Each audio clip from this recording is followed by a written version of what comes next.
Bueno, pues qué alegría, ya estamos aquí en Facebook Live y ya también en el Zoom con varias personas que nos están acompañando esta noche a teosofiar con el doctor Javier Quesada del Río.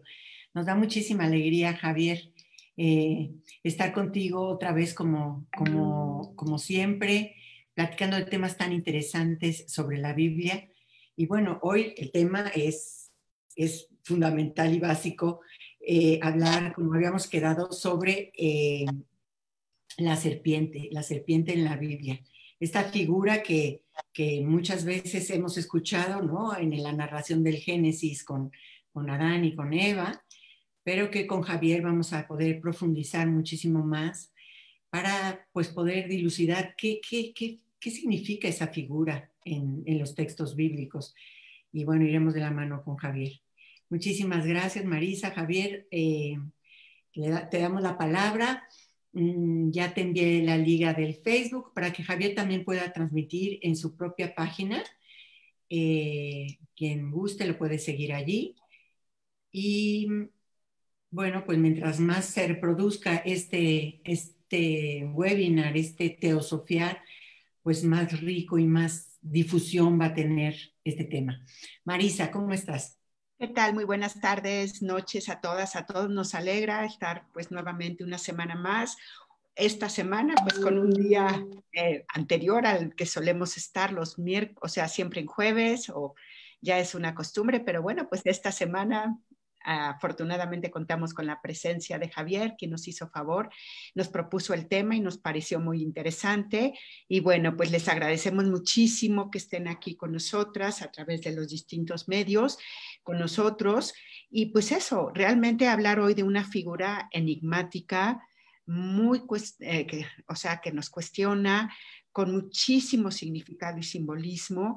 Y como bien dices, Andrea, pues creo que a través de la experiencia de Javier, de los textos bíblicos, pues podremos ahondar en esta figura, repito, enigmática, controvertida, interesante e importante, ¿no? En la Biblia, y no solo en la Biblia, en toda la mitología y en todas las culturas. Es una representación, es un animal, es una imagen, es una figura pues que tiene mucho, mucho significado y mucho simbolismo. Entonces, pues sin más, Javier, te dejamos el micrófono y te damos la palabra. Buenas noches y bienvenido también. Hola, necesito un par de minutos porque mi capacidad tecnológica es muy limitada. Pues si quieres, tengo que invitar a... Mientras tú vas conectando tu Facebook, que nada más necesitas copiar esa liga y ponerla en tu publicaciones de Facebook, podríamos decir, y enseguida se empieza ya a transmitir ahí. Pero bueno, a mí me gustaría, como mientras Javier hace ese trámite, platicar un poco de esta figura que en el arte también es muy importante, ¿no? Esta figura que ha venido acompañando a las diosas de la antigüedad de una forma muy patente, ¿no? Muchas diosas con representaciones junto con la serpiente, siendo este un símbolo de fertilidad, un símbolo de regeneración, un símbolo curativo, un símbolo sanador, un símbolo protector. Entonces, bueno, pues es muy interesante. A mí me gustaría como compartir con ustedes estas imágenes que mientras Javier se, se arregla un poco con esto del Facebook y ver cómo estas imágenes femeninas, porque pues al final la figura de la serpiente tiene un artículo femenino, ¿no? Que la identifica, y como vemos en esta pintura, es la serpiente termina siendo un cuerpo de mujer, ¿no? Y así lo vemos en varias representaciones artísticas donde al final el rostro es femenino. En el Próximo Oriente, la serpiente estaba relacionada con el ciclo de vida, según el poema de Gilgamesh, ¿no? Y ahí vemos en esta imagen que tengo ahí, que es preciosa, cómo Gilgamesh está justamente en debate con estas dos serpientes, ¿no? También se puede ver como un reptil mágico y esto pues seguramente nos lo va a hablar Javier, pero quería yo mostrarles la imagen, ¿no? Cómo Moisés levanta este bastión, ¿no? Con la serpiente y después la tenemos como un amuleto sanador también para los israelitas, tiene esta connotación y diosas serpientes, ¿no? Esta diosa serpiente minoica, a la medusa con las serpientes en la cabeza, otra diosa que es la preindoeuropea, donde todo el cuerpo es serpiente. Tenemos a la diosa Naga en la India también con cuerpo de serpiente y a la diosa Hathor que tiene una cobra en la cabeza normalmente y en este caso va en una barca con la cobra. Y luego tenemos a Igea, la diosa griega de la salud, que en este caso está pintada por Rubens, y también como este antídoto de la serpiente pues es sanadora, ¿no? Y otras imágenes ya más cercanas a nosotras, latinoamericanas, en donde vemos a Coatlicue, ¿no? Como esta diosa serpiente, o falda de serpientes, como es esta imagen de aquí. La vemos ya sea en el tocado, como en estos casos, o aquí que la vemos con las dos bocas serpientes en los lados, ¿no? Y bueno, esta que es con su falda de serpiente. Bueno, pues estas son algunas de las diosas y cómo después cambia esta imagen a ser la imagen del mal, la serpiente. Entonces, bueno, pues creo que ahora sí, después de ver estas imágenes, podemos dar la palabra a Javier y pues dejar que nos cuentes y nos digas todo lo que has investigado, todo lo que sabes sobre esta maravillosa figura, esta figura enigmática. ¿Podría iniciar compartiendo una pantalla? Claro que sí, Javier. ¿Tienes para compartirla ahí? Sí. Déjame. Porque ahorita no puedes, ¿verdad? No.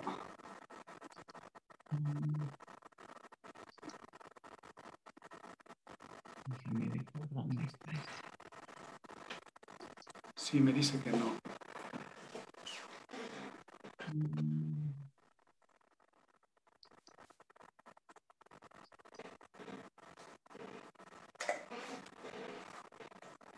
Bueno, parece que ya. ¿Sí? No, me dice que todavía no. Aquí.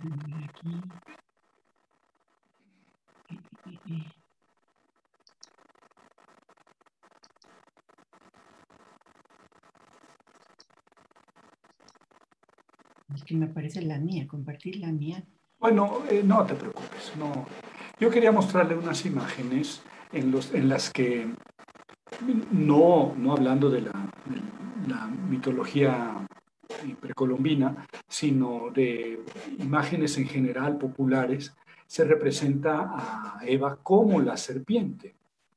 Eva es la serpiente que ofrece a Adán la manzana o la fruta aquella. Y es una imagen que yo quería, bueno, son varias imágenes que le quería mostrar porque es muy popular. Es muy popular pensar en Eva como la serpiente, sobre todo lujuriosa, es decir, una serpiente que se revela o se manifiesta en la belleza del cuerpo de la mujer. Bueno, pero es una imagen que todo el mundo tenemos. Yo voy buscándola en la forma y si quieres tú, en cuanto pueda, sí, te no hay aviso. problema. Bueno, ya hemos hablado en otras ocasiones de esta temática, al menos tangencialmente.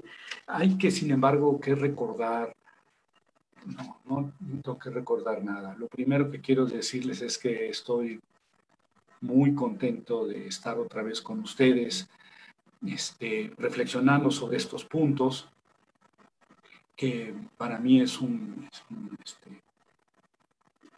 placer, es un orgullo y me siento complacido de que hayan aceptado que yo me haya propuesto para esta temática. Me encantará sobremanera escuchar sus reacciones al final, ya sea oral o por escrito.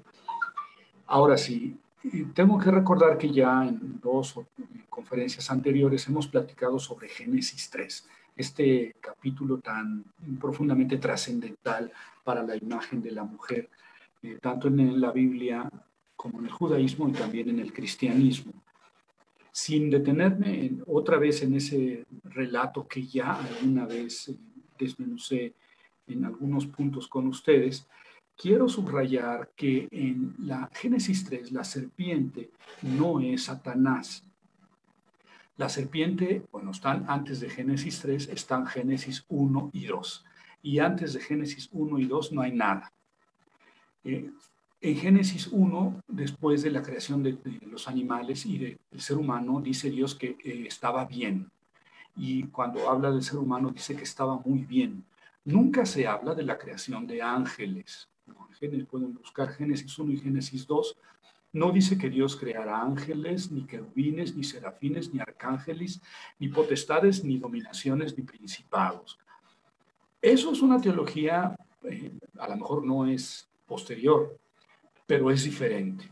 Dios hizo todo lo que hay y no hay ángeles ni ningún ser celestial. Claro, cuando Dios dice, hagamos al hombre a nuestra imagen y semejanza, o al ser humano a nuestra imagen y semejanza, habla en plural. Algunos dicen, bueno, es un plural majestático, como muchos de nosotros cuando hacemos la primera tesis ponemos, nosotros creemos y nosotros pensamos, pero en realidad pues, hay que escribir en singular, yo pienso y yo digo. Otros dicen que Dios está consultando con la corte celestial.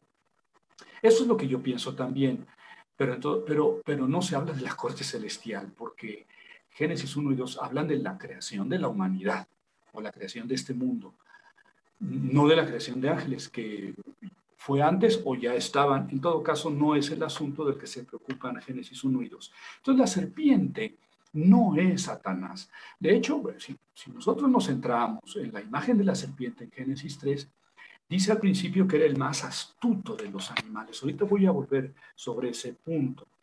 Pero cuando en su conversación con Eva, la serpiente inicia la conversación diciendo, es verdad que no pueden comer de los frutos. Es una manera muy inteligente de iniciar la conversación porque es una pregunta evidentemente falsa e ingenua. Y entonces Eva se apresura a responder, no, podemos comer de los animales, de los frutos de los árboles. Solamente de uno nos prohibió Dios. Y ciertamente Dios les había prohibido, o le había prohibido a Adán, porque no había creado a Eva todavía, que comieran del árbol de la ciencia, del conocimiento de lo bueno y de lo malo. Y la serpiente le dice, no, porque Eva le dice, el día que comamos de ese, moriremos. O sea que Eva era consciente del mandato, porque seguramente Dios se lo había repetido a ella o a Adán, ¿no? Porque dijo Dios, el día que coman de ese fruto ciertamente morirán. Y Satán dice, la serpiente, miren, digo que la serpiente no es Satán y ya digo, la serpiente le dice, no morirán, sino que se abrirán sus ojos y serán conocedores de lo bueno y lo malo. Y ciertamente no murieron, Dios no dijo la verdad. O sea, miren, si yo comparo a la figura de Dios con la serpiente en Génesis 3, la serpiente es más honesta, porque Dios les dijo, el día que coman morirán. Y comieron y no murieron. Adán vivió todavía 800 años. A menos que se interprete la muerte de una manera espiritual, pero no es el caso del texto. Pero lo que le dice la serpiente es, no van a morir, sino que se les abrirán los ojos y serán conocedores de lo bueno y de lo malo. Y Eva comió y le dio a Adán. Ya le hemos comentado que Adán estaba con ella. Y al final del relato dice Dios, reflexionando, dice, he aquí que el ser humano ha llegado a ser como uno de nosotros en cuanto a conocer lo bueno y lo malo. Es decir, que aquello que les dijo la serpiente sí era cierto. Si comen de ese fruto serán conocedores de lo bueno y de lo malo. Sí, la serpiente no mintió. Y Adán y Eva se hicieron conocedores de lo bueno y de lo malo. Dios mismo lo dice. He aquí que el ser humano ha llegado a ser como uno de nosotros en cuanto a conocer lo bueno y lo malo. Ahora, no sea que extienda su mano y coma del árbol de la vida y viva para siempre. Y entonces los expulsa del paraíso.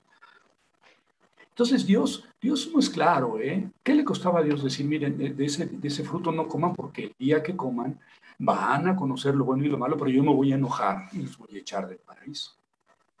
Pero no les dijo eso, les dijo, el día que coman morirán. Y sin embargo no murieron, pero les dio otros castigos que ya hemos comentado en otras ocasiones. Entonces habría que agradecer a Adán y Eva que no tuviéramos el conocimiento de lo bueno y de lo malo. Probablemente ese conocimiento de lo bueno y de lo malo tenga algo que ver con el sexo, porque en cuanto comieron, se dieron cuenta de que estaban desnudos. Y no quiere decir literalmente que antes de comer no se dieran cuenta que estaban desnudos, más bien tendría que decir que estaban ciegos, ¿no? O más bien se dieron cuenta de que estaban desnudos, quiere decir que hubo algo en su relación sexual, en su apetito sexual, de lo que no se habían percatado. Y se percatan a la hora de comer. Bueno, es lo primero que dice. El pecado de Adán y Eva no es tener relaciones sexuales, porque ya de antes, en el capítulo 2, que ya hemos comentado, dice que el hombre se une a su mujer y hace una sola carne. Y también dice en Génesis 1, llenen y multiplíquense y llenen la tierra. De manera que la relación sexual, varón-mujer, estaba en el paraíso, se daba. Y cuando Adán y Eva comen aquella fruta, no es que se hayan comido la torta antes del recreo, como popularmente se dice, es decir, que hayan tenido relaciones sexuales. Y como muchas de las imágenes presentan así a Eva toda sensual, ofreciéndole la manzana, comerse la manzana, tener relaciones sexuales. No es esa lo que dice Génesis 3. Pero sí dice que cuando comieron se les abrieron los ojos y se dieron cuenta de que estaban desnudos. De manera que la desobediencia original, o ese conocer lo bueno y lo malo, tal vez tenga algo que ver con el sexo, pero no con la relación sexual en cuanto tal, sino con tal vez una desorden en el sexo, una libido descontrolada, que inmediatamente sienten Adán y Eva y se dan cuenta de que están desnudos. Si ese fuera el conocimiento de lo bueno y de lo malo que Dios no quería, y que es lo primero que se dan cuenta Adán y Eva, pues yo más bien le agradecería a Eva, a nuestra madre, que haya comido ese fruto. Bueno, la serpiente... Si quieres, perdón, ya sí. Puedes compartir si quieres la imagen. Me parece que ya está el... Sí, bueno, les voy a compartir unas imágenes muy brevemente. Miren, la serpiente es Eva, y miren de dónde sale la serpiente. ¿Quién sabe dónde saqué esas imágenes? Puse en internet, miren aquí, la serpiente está confundida completamente con Eva. En esta siguiente imagen, la serpiente es Eva. Esta es una imagen muy, muy común, ¿no? Una mujer sensual, de un cuerpo escultural, porque es la tentadora. Si fuera muy gorda y fea, pues no sería tentadora, digo, en la mentalidad de quien hizo esta imagen. Aquí está Eva abrazando al Satán, a la serpiente. Aquí está Eva como serpiente, ¿no? Aunque sean en dos seres distintos, Eva es la serpiente. Y aquí, igual, Eva está tentando a Adán. Aquí es la imagen muy corriente, ¿verdad? Eva, noten que tiene alas, es el Satán, es el diablo. Y aquí la misma imagen, aunque mucho más sencilla, la serpiente es la mano de Eva que está ofreciendo el fruto a la humanidad. Bueno, ahí no se ve a quién. Bueno, ahí está la imagen de la serpiente en Génesis 3, pero yo tengo que resaltar que la serpiente no es Satanás en Génesis 3. No es mala. No es mala. No se nos dice que la serpiente haya hecho mal, ¿no? No mintió. Más bien dijo una verdad que a Dios no se le ocurrió avisarle a Adán y Eva. Y la serpiente, digamos que le dice una razón a Eva, la convence, Adán está con ella, como hemos ya dicho en otro momento, y ambos deciden comer, y después viene el enojo de Dios, ¿no? Pero la ganancia de Adán y Eva, conocer lo bueno y lo malo, se hereda a todos los descendientes de Adán y Eva. Es decir, lograron para nosotros algo que no teníamos, que nadie sabe exactamente en qué consiste esto de conocer lo bueno y lo malo, pero antes no lo teníamos y a partir de esa desobediencia sí tenemos. Ahí está la imagen de Adán y Eva, de Eva y la serpiente en el paraíso, que es la primera vez que aparecen los dos juntos.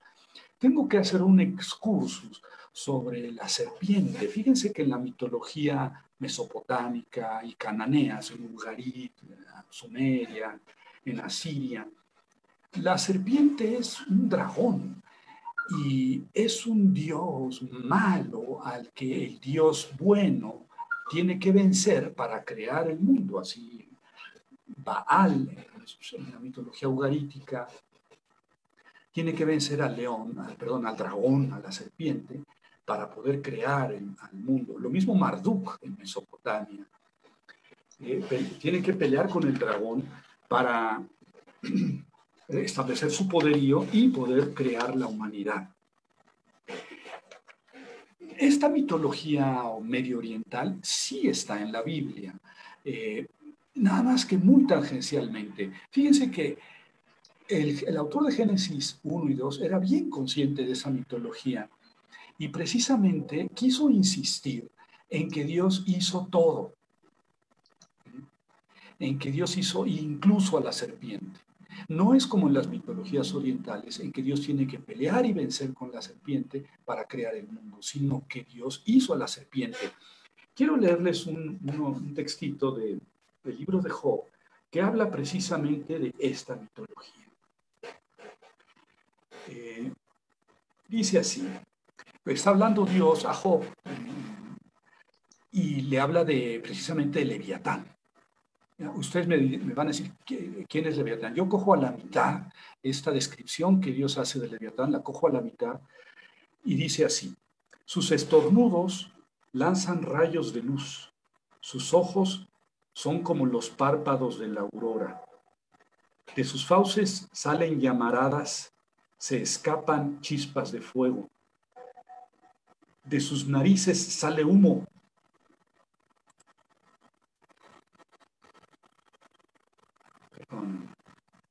De sus narices sale humo.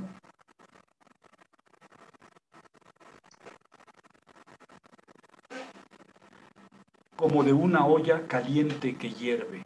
Su aliento enciende carbones, de su hocico salen llamas. En su cuello reside la fuerza, el desaliento danza ante él. Los pliegues de su carne están apretados, están firmes en él e inamovibles. Su corazón es sólido como roca, duro como la piedra inferior de un molino. Cuando se levanta, temen los poderosos, se retiran ante el quebrantamiento. No lo alcanza la espada sin clavarse, la lanza, el dardo y la jabalina. Mira al hierro como paja, al bronce como madera podrida. No lo pone en huida la hija del arco, la flecha. Para él las piedras de la honda son como hojarasca. Considera el garrote una paja y se ríe del machete vibrante. Tiene debajo mosaicos filosos que dejan huella en el lodo. Hace hervir las profundidades como caldero, convierte en mar en frasco de ungüento. En pos de él resplandece su estela como si el océano tuviera canas. Nada se le compara en la tierra. Fue creado exento de temor. Mira todo lo alto, es rey de todas las fieras arrogantes. Este texto es de Job. Es cuando Dios le está presumiendo a Job su creación. Y la última obra que le presume es precisamente Leviatán.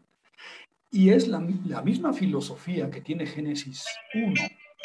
Dios hizo a esta fiera indomable que es el cocodrilo, y con aires mitológicos, porque es como un dragón que echa fuego por sus narices. Dios lo hizo. ¿Sí? Dios lo hizo para divertirse con él, aunque sea un espanto y horror para los seres humanos, es una criatura de Dios indefensa ante él, porque Dios la hizo. Es la misma idea de Génesis 1.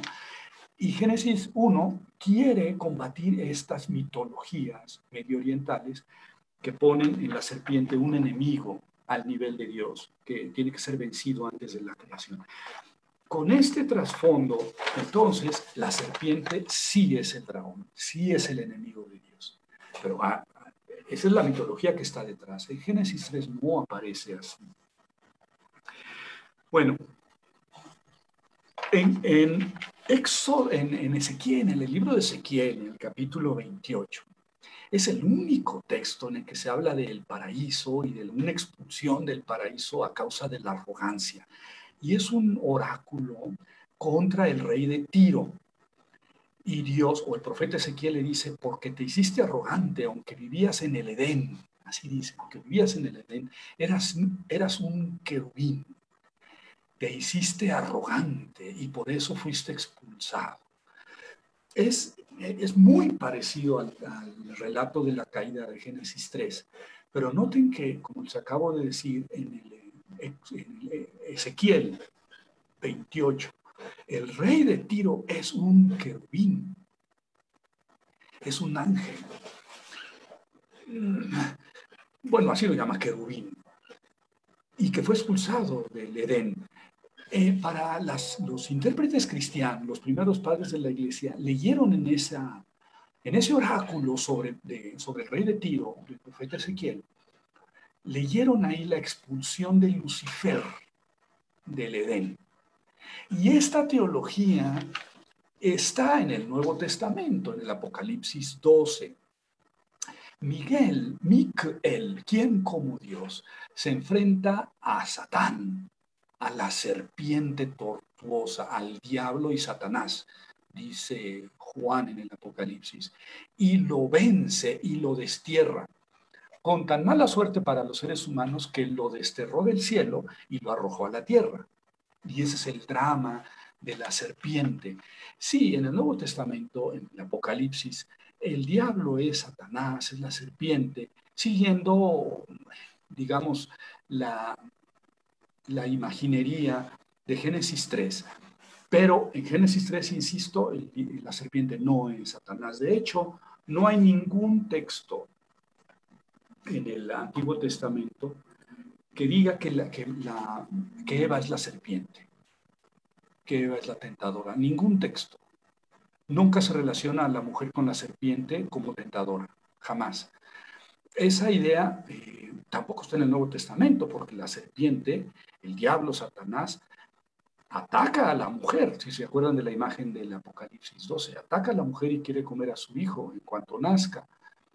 De manera que la mujer no es la serpiente, ni es Satanás, ni en el Antiguo ni en el Nuevo Testamento. Eso sí se da en la interpretación cristiana. Ahorita vamos a leer unos textos, bueno, les voy a decir algunos textos, y en la interpretación judía.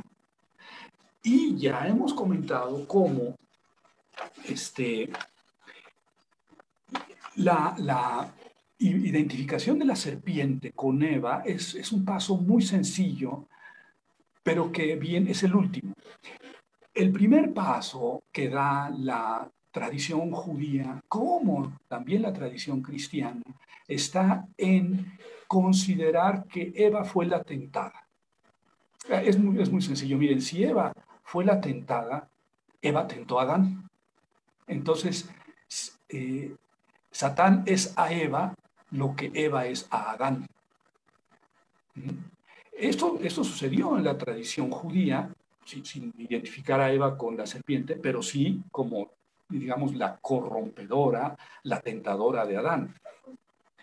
Esta imagen ya se da, decía yo, antes de Cristo, en el Siráside, en este libro que es deuterocanónico, en el capítulo 25, dice, por la mujer entró la muerte en el mundo.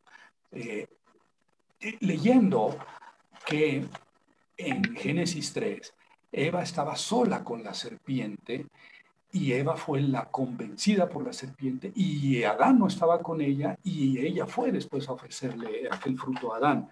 Esto está en el Sirach, que es unos 180 años antes de Cristo. También está en la vida de Adán y Eva, que en el webinar pasado les leí, o el antepasado. En la vida de Adán y Eva es un apócrifo, 100 años antes de Cristo, de tradición judía también, como el Siracine, en el que claramente se dice que Eva fue la tentada, no Adán, porque Adán no estaba con ella. Más bien la serpiente quiso tentar a Eva en ausencia de Adán, esperó a que él no estuviera y entonces le acercó y la tentó. Y luego Adán, nada más por amor a Eva, comió de aquel fruto, no porque estuviera convencido de las palabras mentirosas de la serpiente. Eso ya lo hemos comentado. En el Nuevo Testamento, Pablo es testigo de que Pablo era judío y es testigo de que esa tradición culpabilizadora de Eva estaba viva y Pablo la cristianiza, es decir, le da carta de ciudadanía en el cristianismo. La primera carta a Timoteo, si no es Pablo, es un discípulo de Pablo, en cualquier caso, es una carta del Nuevo Testamento.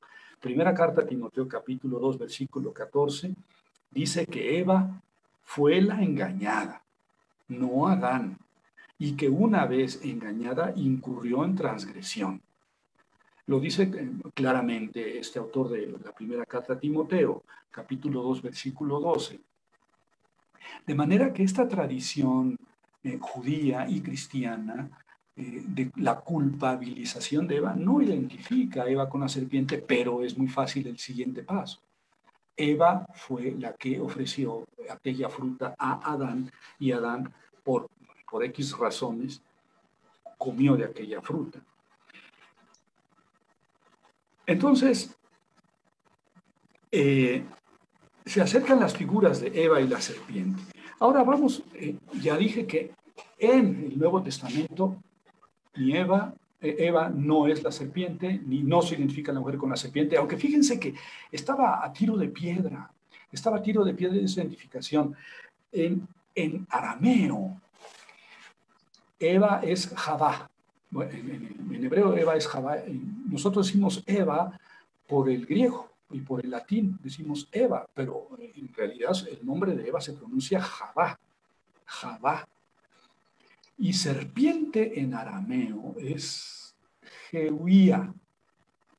Jeuía. Javá, Jeuía. O Jevá. O sea que la palabra serpiente en arameo está muy cercana a Eva, a la palabra Javá. Y a pesar de estar tan cercana, no se hizo la identificación en la tradición judía de Eva y la serpiente, y a pesar de ser tan cercana. Sin embargo, después de Cristo, tanto en la tradición judía como en la tradición cristiana, se identifica a Eva con la serpiente. Génesis Rabá, que es un comentario de los rabinos sobre el Génesis, en el capítulo 17, versículo 8 del 320, dice que Eva fue la tentada y que Eva fue la serpiente para Adán. Ahí está una identificación, aunque es del 320, no es tan, digamos, tan antigua. Antes de esto, en la tradición judía sí existía la identificación, aunque no tenemos textos de Eva y la serpiente. Sin embargo, hay un autor cristiano, Teófilo de Antioquía, hacia finales del siglo 180, que dice que Satán era un ángel bueno, creado por Dios. Claro, los primeros cristianos se enfrentan con esta problemática de que Dios hizo todo, entonces tuvo que hacer a los ángeles, y el Satán también tuvo que ser obra de Dios, aunque de esto no se hable en el Antiguo Testamento, de la creación de ángeles. Y de la caída de Satán, pues tampoco, aunque les dije que Ezequiel 28 fue interpretado por los cristianos como la caída de Satán. En el Apocalipsis 12, sí. Satán es un ángel bueno, que se revela contra Dios y es vencido por Miquel y los suyos. Bueno, Teófilo de Antioquía también dice que Satán era un ángel bueno, ¿verdad? Y que utilizó a Eva como su cómplice. Como su cómplice. Estamos ya a una nada de hacer de Eva la serpiente. Fue cómplice del Satán. Poco después de Teófilo de Antioquía, Clemente de Alejandría habla de los cultos mistéricos de Dionisio, de Dionisos, y dice que los grita, hay un carro coronado de serpientes, y los iniciados gritan Jaguá o Ewan, Ewan, y dice, están gritando el nombre de Eva, refiriéndose a la serpiente, porque por ella entró el pecado en el mundo. Esto lo dice Clemente de Alejandría sobre los cultos mistéricos dionisiacos, que decían Aguá, Ewa, porque eso quiere decir serpiente, pero Clemente lo relaciona con el nombre de Eva. Poco después de él, en el año 300, final del siglo IV, 390, Epifanio de Salamina refiere los mismos misterios dionisiacos y el mismo hecho de que gritan Ewan, Ewan, refiriéndose a la serpiente, porque así se dice serpiente, pero aplicándolo a Eva. Tertuliano, a caballo entre el siglo II y III, en el 200, dice claramente, Eva es a Adán lo que la serpiente es a Eva. Ya en otro webinar les leí un texto de Tertuliano, cómo empieza una homilía muy linda con las mujeres, dice, pero ustedes son las culpables del pecado. Por ustedes tuvo que morir el Hijo de Dios. O sea, de Tertuliano. Bueno, pero en ese texto dice, la serpiente es a Eva como Eva es a Adán. Y entonces ya en los primeros padres de la iglesia, les dije, Teófilo de Antioquía, Clemente de Alejandría, Tertuliano, Epifanio de Salamina, siguen una corriente judía y que se manifiesta en el Nuevo Testamento, en el Apocalipsis 12, y que consiste en que el diablo es un ser angélico expulsado del paraíso. Pero añaden a Apocalipsis 12, cosa que no dice Apocalipsis 12, es esta casi identificación de la mujer con la serpiente. Cosa que no acontece, a pesar de la cercanía de la palabra Javá con Jehuyá en arameo. Fíjense que otra curiosidad, bueno, hasta aquí así me aviento yo como bomba el contenido de lo que quiero exponerles. Pero hay otros detalles interesantes. Fíjense que la palabra desnudo o desnuda en hebreo es arum, arum. Entonces, no, es arom, arom con O. Todo lo demás es igual. En cambio, la palabra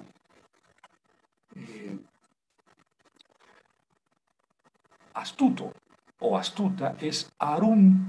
Arum es idéntica, las palabras son idénticas. Si no le ponen esa A o esa O, las palabras son idénticas. Arum quiere decir astuta o astuto y arom quiere decir desnudo, de manera que la serpiente era el animal más desnudo, dice al principio Génesis 3, era el animal más desnudo, más astuto. Es un juego de palabras, ¿eh? Pero eso tiene que ver con el hecho de que cuando Adán y Eva comen aquella fruta, se dan cuenta de que están desnudos. Se dan cuenta de que son astutos. Por eso yo insisto en que a lo mejor el hecho de darse cuenta de que están desnudos, no que antes no lo supieran, sino el darse cuenta, es decir, el tener una conciencia mucho más refleja de ello, se dan cuenta de que son astutos, se dan cuenta de que están desnudos, es decir, de que adquirieron el conocimiento de lo bueno y lo malo.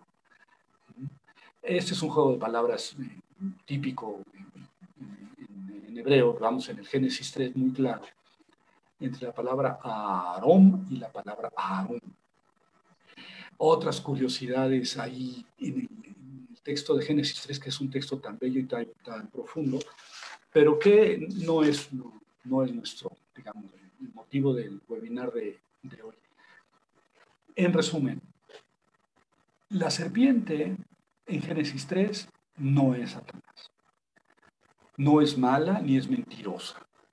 dice algo que a Dios no se le ocurrió aclararles a Adán y Eva, habla con Eva, porque Adán pues no se atrevió, pero estaba con ella. Sin embargo, también comió, habiendo escuchado aquella conversación de Eva y la serpiente, y se hace corresponsable. A pesar de la cercanía de la palabra serpiente,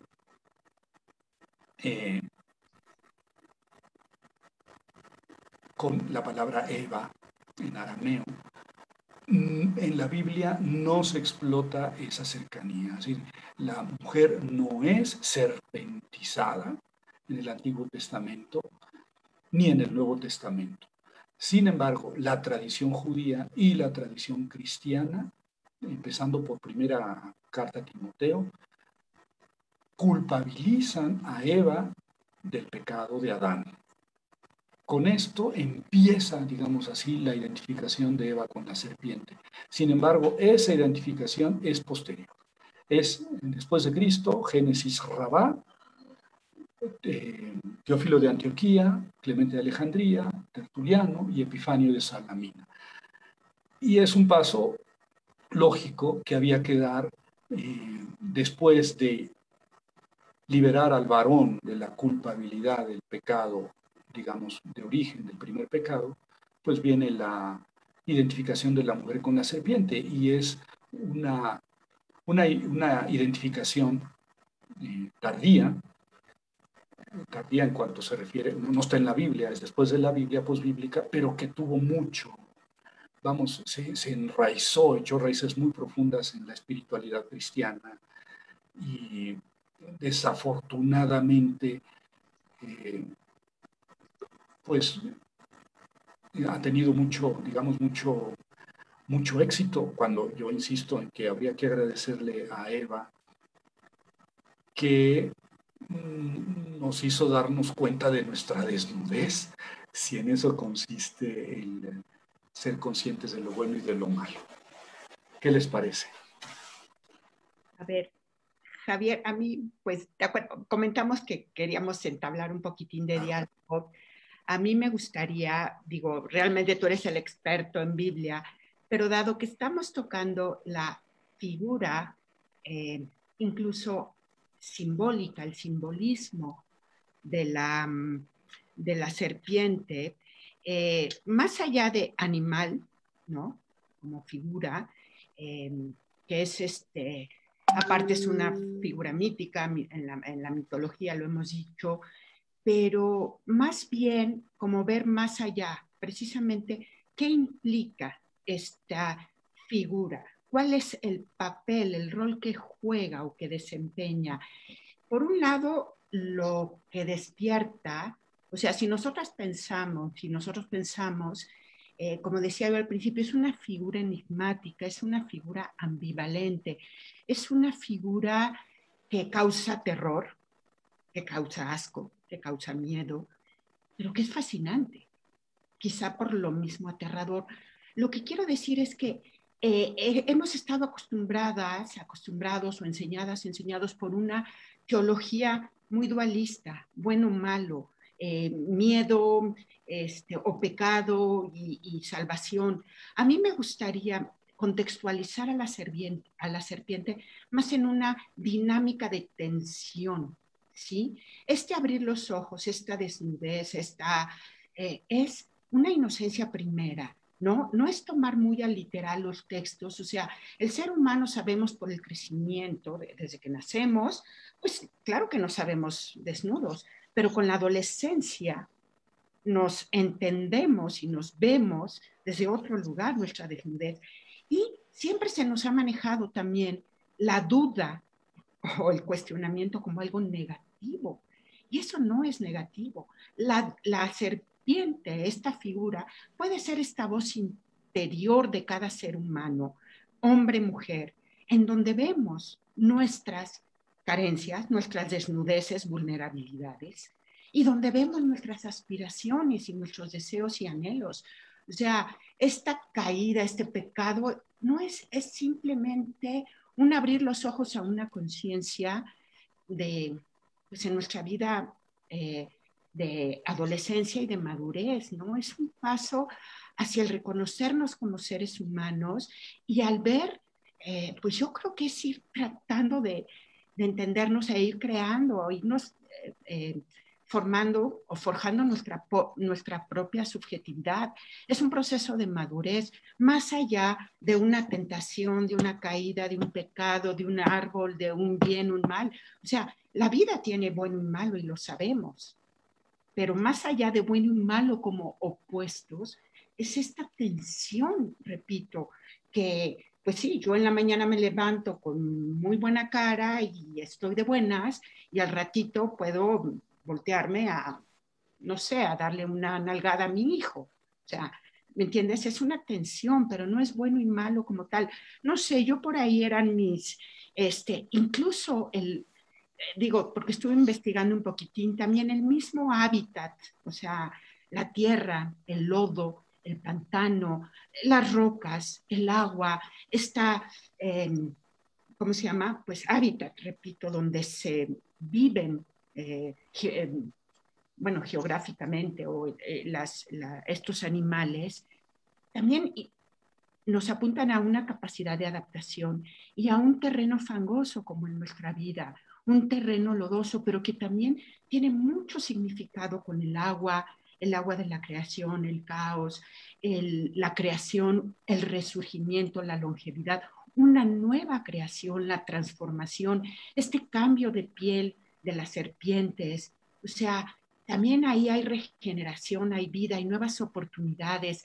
Entonces esto, repito, simbólicamente, metafóricamente, llevándolo a, a la manera de ser, a la manera de actuar, a la manera de entendernos como seres humanos, creo que es como una interpretación, si tú quieres, no tan apegado a la bíblica, pero que es como mucho más rica en cuestión simbólica y pues no sé, de un propio entendimiento y proceso de conocimiento personal interior y de nuestras propias subjetividades. Yo por ahí sería lo que quisiera como abonar o lanzar también para picar y pues traer otras posibilidades a la, Claro.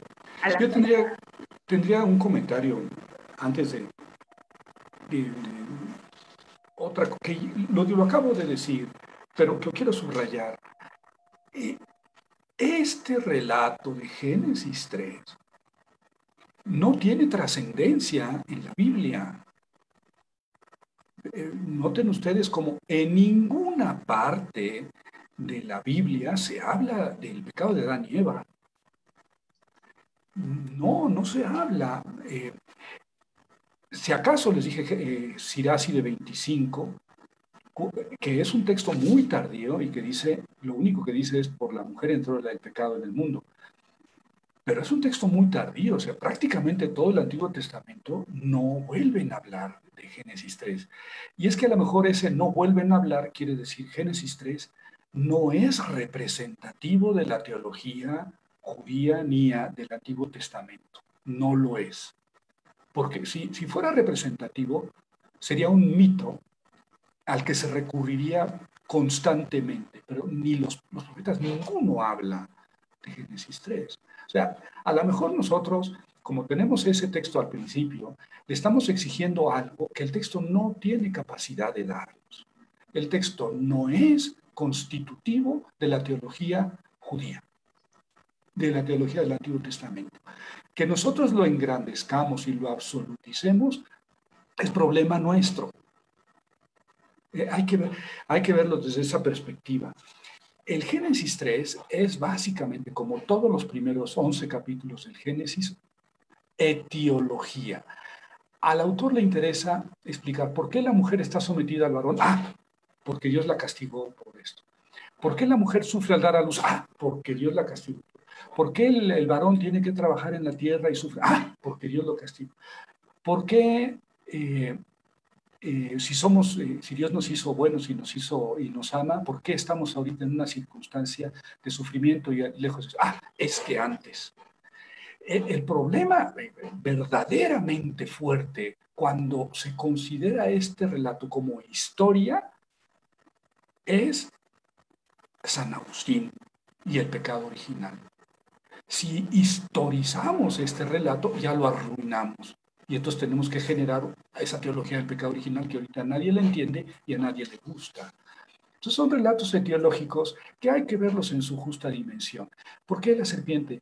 ¿Por qué se habla de la serpiente? Porque justamente la serpiente es un animal feo, que da miedo, que se arrastra, que es muy peligroso. Y entonces, ¿por qué? Ah, es que Dios la castigó en aquel momento. Ah, hay que verlo bajo esa perspectiva, los textos. Y yo ya lo había dicho en otro webinar, la idea de Génesis 3 es mostrar que Dios no quiere la sabiduría. Tú quieres ser sabio, conocer lo bueno y lo malo, te largas. Tu sabiduría es cumplir la ley, es estar conmigo. Este es un relato que surge cuando Israel está tentado de asumir las filosofías de otros pueblos y la sabiduría de otros pueblos y abandonar la ley, que es lo que le da identidad. Y entonces ante ese miedo surge este relato. Porque si ustedes ven el relato fríamente, teológicamente, Dios es muy malo. ¿Por qué les prohíbe conocer lo bueno y lo malo? Cuando debería ser precisamente al revés. ¿Por qué les dice que les va a dar un castigo que finalmente no les da? Como la subordinación de la mujer al varón, viene de ahí. Pero eso no se lo había advertido Dios. ¿Por qué Dios deja que la serpiente diga algo verdadero que él no se atrevió a decirles a Adán y Eva, o no simplemente no les dijo? Yo creo que lo justo es no exigirle a Génesis 3 que sea la piedra fundamental de toda la teología del Antiguo Testamento. Eso es injusto con Génesis 3 y estas conversaciones nos ayudan a ubicarlo en su origen. Lo que es muy triste, bueno, es muy fuerte escucharte, Javier, porque a la hora que dices que leyendo los textos bíblicos no se habla de Eva ni como el mal, ni a la serpiente como tal, ¿no? Y, y lo que hemos vivido a partir de San Agustín es una identificación tan fuerte y tan brutal de la mujer con la serpiente, con el mal, con la tentación, con el pecado, que resultan las imágenes que nos mostraste. Esas imágenes que van acompañando nuestra vida, ¿no? Nuestro día a día, como si realmente nosotras fuéramos producto del mal, ¿no? La mujer producto del mal. Y esto se encuentra en el inconsciente colectivo. La gravedad de esto no es nada más una cosa inocente, sino que tiene un trasfondo que es muy serio para nosotras mujeres y para nuestras niñas, ¿no? El que vamos cargando desde que nacemos con una seña aquí, una señal que nos hace malas, que nos hace tentadoras, que nos hace producto del mal, que nos hace vanidosas, que alrededor nuestro gira lo malo. Y yo creo que esto es producto también de la violencia que vive hoy la mujer, las mujeres en el mundo, en donde estas imágenes, en donde es una identificación tan total con el mal, no pasa nada. Entonces, con matarnos, con desaparecernos, con triturarnos, con violarnos, porque somos el mal, ¿no? Y el varón es el bien. Entonces, por eso a mí me interesaba mucho abordar este tema, porque si volvemos a las diosas de la antigüedad, hay una identificación también con la serpiente, pero la serpiente no era el mal, la serpiente representaba para ellas la sabiduría, la sanación, la regeneración, la fertilidad. Era el más astuto de los animales. Sí, y eso cambió, y cambió de una forma dramática para nosotras mujeres, ¿no? no sé, podríamos abrir el diálogo. Creo que está ahí Rosa Elvira con algún cuestionamiento y me gustaría que prendieran sus micrófonos. A través de Facebook pueden también hacer sus preguntas y armemos este diálogo y comentemos porque pues, hay que aprovechar el momento, ¿no? Aunque no estamos presencialmente, estamos virtualmente y esto también genera mucha interacción. Adelante, Rosa Elvira, si tienes algo que opinar.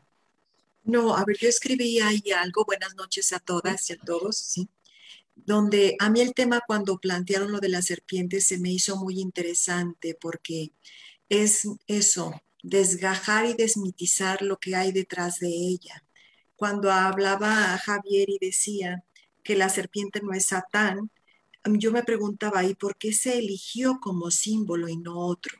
Pero me gustó mucho cuando ustedes presentaron al principio la serpiente en el arte, porque desde la antigüedad ha sido un animal, eso como que hay que desnudarlo más, porque hablábamos, podemos hablar de Quetzalcóatl, la serpiente emplumada, mucho más atrás también de los pueblos indígenas, las mismas pinturas que ustedes nos proponen. Se me hizo muy interesante como ver que la serpiente no está ahí porque está, sino que hay un propósito detrás.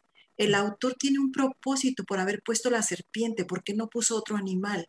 Entonces sí creo que hay que conocer más sobre la mitología, más sobre lo simbólico de la serpiente. Y también estoy totalmente de acuerdo que yo no sé si por la cultura patriarcal pusieron a la mujer igual a la serpiente y decía Javier, decía, bueno, es que desde la parte del judaísmo y del y cristianismo dijeron que por la mujer entró el mal, pero también por la mujer entró el bien. Entonces, como que vivimos mucho dualismo en todo este proceso. Y eso, ¿no? Como que me hace pensar y seguir buscando más contenido sobre qué hay detrás, qué propósito hay detrás de la serpiente. Y me dio mucha luz lo que dice él de que desnudo y serpiente casi tienen la misma raíz.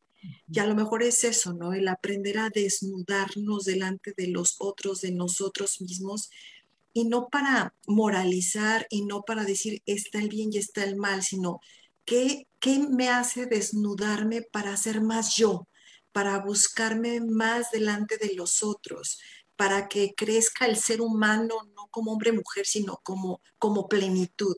Pues me voy con esos cuestionamientos. Muchas gracias, Rosa Elvira. No sé, Marisa, si tienes por ahí más preguntas. No, realmente en Facebook Creo que hasta está ahorita. Patricia Torres, me parece que está preguntando, ¿verdad? Sí, También. aquí sí hay algo, pero en Facebook no. Solo hay un brevísimo comentario, sí, que dice, por una mujer fue tentada y entró el pecado y por una mujer, María, entró la salvación. Pues eso se dice mucho, eso se cree y creo que pues estamos aquí. Esa comparación también sería interesante, Javier, porque es muy fuerte. En el arte se pinta a Eva serpiente, digamos, y por el otro lado se compara a la Virgen pisando a la serpiente, ¿no? Es fuerte porque una mujer pecadora, manejando el dualismo como lo habla Marisa o Rosa Elvira, ¿no? Una mujer mala, una mujer buena, en donde pues las que nos ubicamos casi todas son como la mujer mala, porque pues para ser Marías solo hay una, ¿no? Entonces, otra vez vuelve a ser este estigma que venimos cargando de malas, ¿no? Tiene que ver con Génesis 3, en el versículo 16, ¿no? Sí. No sé si el 14 o 15. Enemistad pondré entre ti y la mujer, le dice Dios a la serpiente. Enemistad pondré entre ti y la mujer. Curiosamente no dice entre ti y el varón, entre ti y la mujer. Ella te pisará la cabeza. Entre tu descendencia y su descendencia, es decir, la descendencia de la mujer será enemiga de la serpiente y la descendencia de la serpiente será enemiga de la mujer. Enemistad pondré entre ti y la mujer, entre tu descendencia y su descendencia. Y bueno, pues el protoevangelio fue aplicado a María desde los orígenes del cristianismo. María es esa mujer que pisa la cabeza de la serpiente y su descendencia, el Jesús, es el que la vence. También en Apocalipsis 12, esta mujer es María. Es María, más bien es la iglesia, pero bueno, también se le puede identificar con María, aquella cuyo hijo que va a ser devorado por la serpiente en cuanto nazca, pero Dios la lleva a un lugar donde el hijo nace a salvo, ¿verdad? Y entonces la serpiente despechada se pone a hacer la guerra a todos los descendientes o a todos los creyentes. O sea que sí hay una identificación o una contraposición, pues, entre María y la serpiente. Es una contraposición que, digamos, en cierta forma se origina en Génesis 3, pero que se culmina en el Apocalipsis, con mucha desventaja para la mujer, que no es María. A mí siempre me ha molestado que María sea un modelo de mujer, porque ¿cómo puede ser un modelo de mujer una mujer virgen, ¿no? O sea, pues no estoy de acuerdo, ¿verdad? Como no es el matrimonio, la Sagrada Familia no es modelo de familia, porque ¿cómo va a ser modelo si él no tuvo relaciones con ella? Bueno, por lo menos popularmente. Eh, yo más bien creo, como dice Marisa, que gracias a Eva, y lo insinué en la conferencia, gracias a Eva tenemos el conocimiento de lo bueno y de lo malo y de nuestra propia desnudez. Muchas gracias, Eva. En lo que a mí respecta, te lo agradezco. Fíjense que Kant, el primer texto que entendí de Immanuel Kant, es un comentario a Génesis 3 y dice, lo que Adán y Eva hicieron fue optar por ser seres racionales y libres. Yo creo que es una buena interpretación y a lo mejor es precisamente lo que Dios no quería. En la mentalidad judía de aquella época no quería la sabiduría y la filosofía de los judíos, quería que fueran fieles a la ley, a sus normas, a Él. Si se quedan aquí obedeciéndome y cumpliendo, disfrutarán de mi presencia para siempre. Si quieren conocer el bien y el mal, se van a alargar y allá ustedes. Y Adán y Eva dijeron, pues nos vamos. Y yo creo que eso es gracias a Adán y Eva. ¿Quién sabe cómo sería la vida ya en el paraíso si no hubiera habido esa desobediencia? No lo podemos saber. Pero es una interpretación, digamos, muy común, muy positiva, no de que pecado y todo por su culpa. No, al contrario, gracias a ellos conocemos lo bueno y lo malo, y Dios mismo lo reconoció. No sé si hay más preguntas por aquí por el Zoom. Creo que Patricia Torres habías escrito algo, no sé si nos quieras hacer favor de pues plantear tú misma la pregunta, y sí encontré otra pregunta también en aquí en Facebook Live, entonces bueno, si Patricia quisiera abrir su micrófono y... Sí, gracias Marisa. Sí, el estar escuchando a Javier y todas sus preguntas, y ahorita con lo que comentaba, si no, más bien sería, bueno, mi pregunta es si no, ¿será que habría que descolonizar ese texto y leerlo desde una perspectiva de sabiduría, de libertad, que va como con lo que comentaba ahorita Andrea, ¿no? De leerlo desde otra perspectiva. Y ahorita escuchándote, bueno, a mí me quedo pensando si no será más bien, siempre lo hemos manejado ese texto como un castigo, ¿no? Y yo digo, a lo mejor la connotación de las palabras, que más que castigo, pues es una consecuencia de ese, de tomarse la libertad o esa sabiduría de hacer algo que estaba prohibido y que tú mencionabas al principio, ¿no? O sea, si leemos bien el texto, pues realmente la serpiente no le mintió a Eva. O sea, aquí el que no queda bien, pues es Dios, ¿no? Porque él ciertamente, como tú bien mencionaste, le dijo, van a morir, y ciertamente no murieron. Entonces, como leer desde otra perspectiva, bueno, yo pone aquí que cómo descolonizar el texto, ¿no? Por toda esta consecuencia que ha traído, sobre todo para las mujeres en las diferentes religiones, y yo creo que más en el cristianismo. O sea que ha sido una consecuencia sí muy fuerte para nosotras como mujeres, en el sentido de esta de esto que sufrimos, que es el martirio, ¿no? Que vivimos como ese castigo, pues lo asumimos, que realmente nosotras nacemos como con ese pecado original y con ese pecado vivimos y que no es fácil liberarnos de eso. Y la otra parte que decías ahorita de tener a María como el modelo, pues cada vez es más lejano, ¿no? Cada vez es más lejos, pues virgen, pues y luego con todas las atribuciones que se le dan a María, pues como que cada vez nos las ponen más lejos, ¿no? O sea, ese modelo de mujer cada vez está más lejos de nosotras y que eso hace que pues causa sufrimiento en muchas mujeres. Esta cuestión de la violencia, de soportar, porque pues eso nos toca, o de sufrir, o de tener pues que vivir y cargar con este pecado, ¿no? Que afecta nuestro ser mujer, que afecta también nuestra autoestima como mujeres, ¿no? Y que eso nos hace pues no ser lo que realmente estamos llamadas a ser, o sea, como un proyecto de Dios de mujeres pues libres, inteligentes, sabias, poniendo nuestros dones en común, pues es como enterrarlos por esa inseguridad de cargar, de toda esta carga, ¿no? De culpa y de pecado, pues es, nos persigue siempre.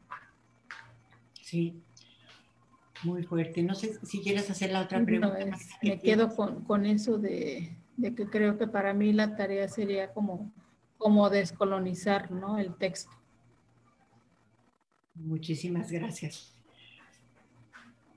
Y yo creo que, o sea, esta cuestión de que dijiste, ahorita hago la pregunta, porque, bueno, déjame decirte, Javier, que yo veo eso, o sea, el hecho de que Dios dijera que se queden ahí cumpliendo la ley, pues no sé, no es hacia los, digo, es como si un padre y una madre, los que somos padres y madres, dijéramos, te quedas en mi casa y te quedas haciendo lo que yo te digo y como yo te eduqué. O sea, les damos la libertad a los hijos y es cuando ellos se realizan y tienen la elección de su vida, ¿no? De salir de casa, de crecer, y tomar la opción y la decisión de vida, sea para casarse, sea para trabajar, sea para vivir en el extranjero, etcétera. Entonces, o sea, es esta opción, es esta posibilidad de libertad y es esta posibilidad de tomar la propia opción de vida, no hacer lo que pues los padres quieran, ¿no? Es, no sé, un egoísmo, creo yo, una forma autoritaria y que pues, ni los padres... Y yo creo que el relato es un relato etiológico. ¿Qué castigos tuvieron Adán y Eva? La mujer, el sufrimiento a la hora de dar a luz, y el ser sometida a su marido. Adán, el trabajar en la tierra y que con mucho esfuerzo le da sus frutos durante toda su vida hasta que se muere. ¿Esos son castigos? Esa es la realidad humana. O sea, castigos, quién sabe en qué forma habría que entenderlos, pero más bien es un relato etiológico que quiere explicar por qué la mujer sufre al dar a luz y por qué la mujer está sometida al varón y por qué el varón tiene que trabajar tan duro. No es que Génesis 3 haya dado origen a la situación del varón y la mujer, no, es al revés. La situación del varón y la mujer originó el texto de Génesis 3. A lo mejor lo que hay que hacer es invertir el texto. El texto refleja una cultura, refleja una manera de vivir, también refleja un anhelo, y entonces se plasma por escrito. No es que Génesis 3 haya sido el origen de todo, no. Génesis 3 viene siendo escrito, digamos, 400 años antes de Cristo, ya después de toda la historia. Por eso no hay que exigirle a este texto que sea el fundamento teológico ni antropológico de Israel. Hay que ubicarlo en su lugar. Sí, yo también estaría de acuerdo en que, pues, qué castigo, más bien hay que agradecer a Adán y Eva la situación en la que vivimos, ¿no? Si se le pone en el origen de todo, generamos una teología muy complicada, muy complicada. Pregúntenle a San Agustín. Esa es la teología que con la que hemos crecido, ¿no? A mí me gustaría compartir aquí un poquito la pantalla con una imagen imágenes y sobre todo de los santos padres pues que son los que han, ay, no, un tantito, que es lo que hemos aprendido nosotras en el colegio, en nuestro desarrollo, ¿no? Por ejemplo, tenemos este de San Irineo, ¿no? En conformidad. No sé si alguna de las que está aquí lo quisiera leer para que hubiera otras voces. Alguien que la quiera leer esta frase, oración. Yo, Mariante. Ay, Sí, gracias. yo, Mari. En conformidad con este diseño. Ok. Léelo para ti. Gracias. En conformidad con este diseño, María la Virgen fue obediente, diciendo, he aquí la esclava del Señor, hágase en mí según tu palabra. Pero Eva fue desobediente, porque ella no obedeció cuando aún era virgen. Y así fue también que el nudo de la desobediencia de Eva fue desatado por la obediencia de María, porque lo que la Virgen Eva tenía atado por incredulidad fue lo que la Virgen María desató por la fe. San Irineo contra las herejías. Entonces tenemos esta, pero tenemos otras más bueno, esta que es el comparativo de Eva y María, pero oraciones completas, ¿no? En donde María es la santa, la pura, y Eva la maldición, ¿no? Que cayó en el género humano y el castigo a través de ella. No me gustaría detenerme tanto aquí, pero digo, por ejemplo, otro diálogo, ¿no? No sé si alguna quisiera leer este otro. Mientras que Eva, aún virgen y pura, por medio de concebir la palabra venida de la serpiente, hizo nacer la desobediencia y la muerte, la Virgen María, recibiendo con fe y gozo el momento en que el ángel le anunció la buena noticia de que el Espíritu del Señor vendría sobre ella y el poder del Altísimo la cubriría con su sombra, y así el santo nacería de ella y sería hijo de Dios. Respondió, se haga en mí acorde a su palabra. De San Justino. Sí, y son bueno, textos que pues los hemos oído muchas veces y a lo mejor no les hemos dado el contexto, pero son imágenes que han ido acompañando nuestro desarrollo y que han hecho mucho daño, que están haciendo mucho daño, ¿no? Esta otra, digna de Dios, inmaculada del Inmaculado, la más completa santidad, perfecta justicia, ni engañada por la persecución de la serpiente, ni infectada con su venenoso aliento. Y otra más, ¿no? De San Efrén, María y Eva, dos personas sin culpa, dos simples personas, fueron idénticas. Más tarde, sin embargo, una se convirtió en la causa de nuestra muerte, la otra la causa de nuestra vida. Y luego, bueno, imágenes en donde la tentación a través de esto, de la manzana, ¿no? Continuamente las vemos en espectaculares, en telenovelas, en demás cuentos infantiles, ¿no? Y bueno, que pues son fruto precisamente de este momento de diferenciación, de dualidad entre una buena, una mala, y en donde el resto que no somos María somos malas. No sé, Javier, si quisieras agregar algo más a este tema, o hay alguien que quiera todavía hacer alguna pregunta, Pues yo pienso que tiene mucho que ver con este texto pseudoepígrafe de la primera carta de Timoteo, en la que dice que Adán no fue engañado, la mujer fue seducida y cometió la transgresión, ¿verdad? En 1 Timoteo 2, sí, en el versículo 14. Entonces, no sé, a lo mejor habría que hacer una nueva revisión de los textos que se tienen en la Biblia y no precisamente aceptar lo que allá, y entonces San Jerónimo decidió que era lo mejor, ¿verdad? No sé.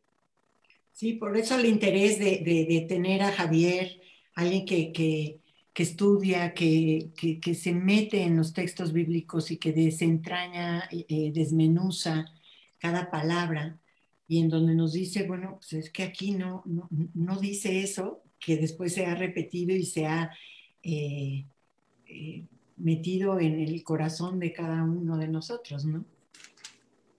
Que nos los han remachado, ¿no? Uh-huh. Mira, una de las preguntas, perdona, es que ya tiene tiempo que la plantearon y no la vi, pido una disculpa. Nos decían, aunque sí mencionaste, pero tal vez si puedas ampliar un poco el tema, nos pide esta persona, Pomponia Laules, ¿qué elementos posbíblicos se introducen al cristianismo, Javier?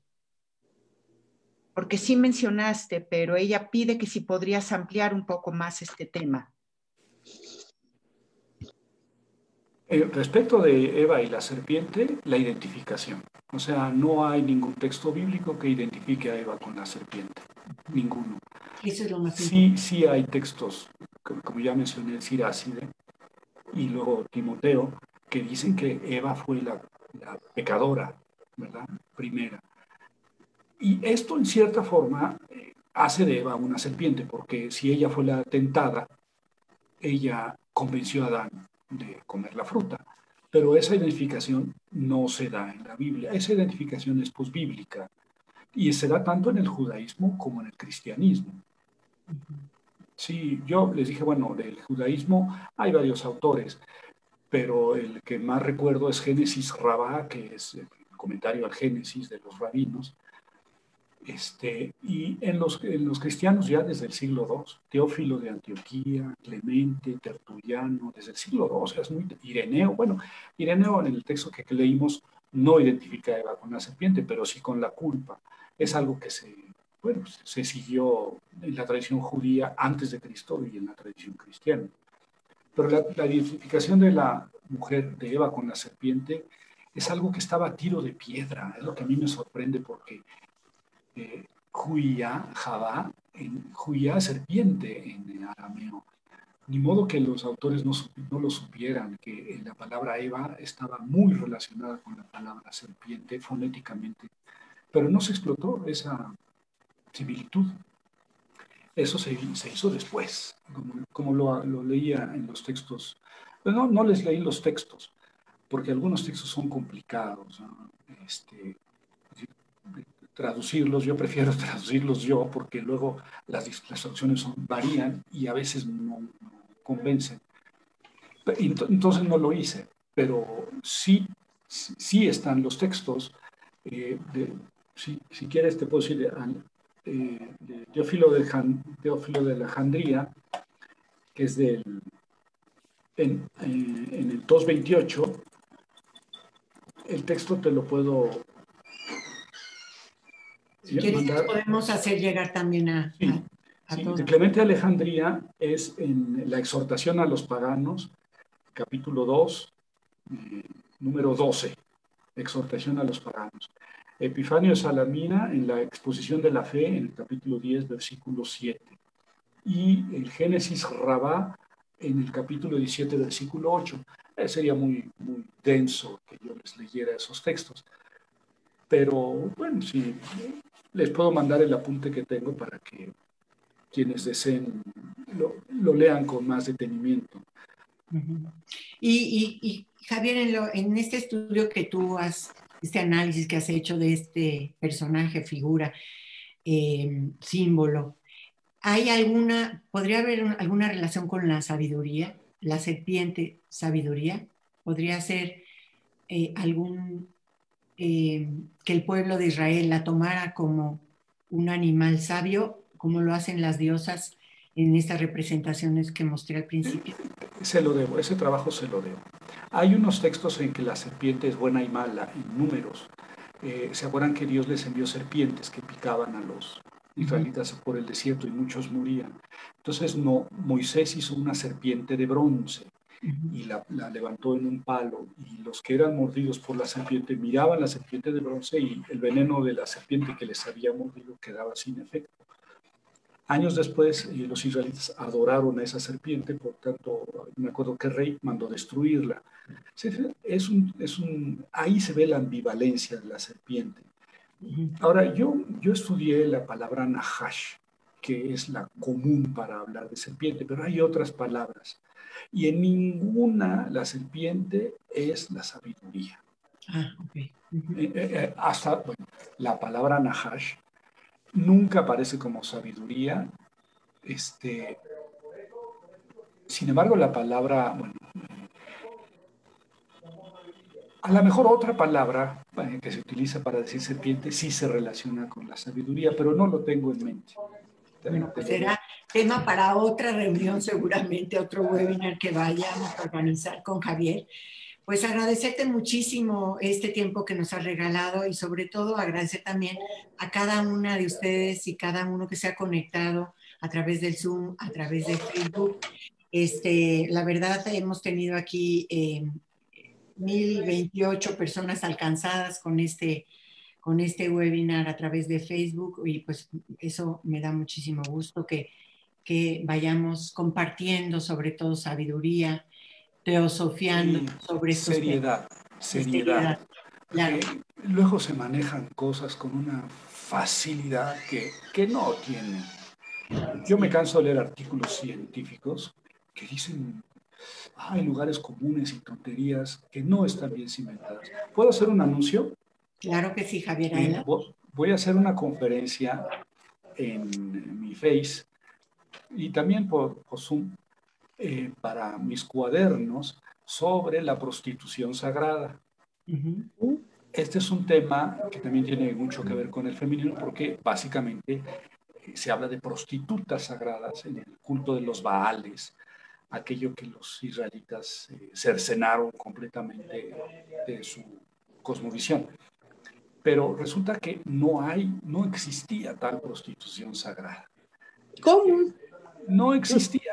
No deje de ver nuestro próximo webinar. Yo creo que va a ser en 15 días o 3 semanas. Yo le paso el dato a Marisa y a Andrés, nosotros con todo gusto lo pasamos ahí. Me encantará.